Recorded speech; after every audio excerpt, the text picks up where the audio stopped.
Hello everyone, welcome to research and PhD guide Nav classes. एक बहुत ही common question जो आजकल सुनने को मिलता है वो ये है कि एक पर्टिकुलर रिसर्च में कितना सैंपल साइज रखना चाहिए।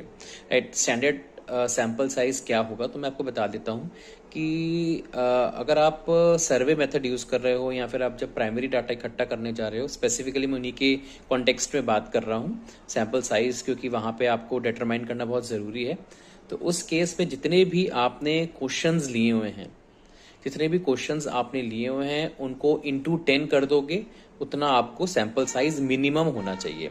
फॉर एग्जांपल 3 वेरिएबल्स हैं और तीनों के आपने मान लो जो है 10-10 क्वेश्चन लिए हुए हैं, तो यहाँ 30 आपके टोटल क्वेश्चंस हो गए। इंटू 10 मतलब मिनिमम 300 आपका सैंपल साइज होना चाहिए। मतलब you have to collect the responses more than 300 से कम होंगे अगर, तो वो रिसर्च उतनी जस्टिफिएबल नहीं कहलाएगी। राइट, तो अब आप अपने हिसाब से अपने रिसर्च में अंदाजा लगा सकते हो, जितने भी क्वेश्चंस हैं इंटू 10 कर दोगे, उतना सैंपल साइज मिनिमम आपका होना ही चाहिए। राइट।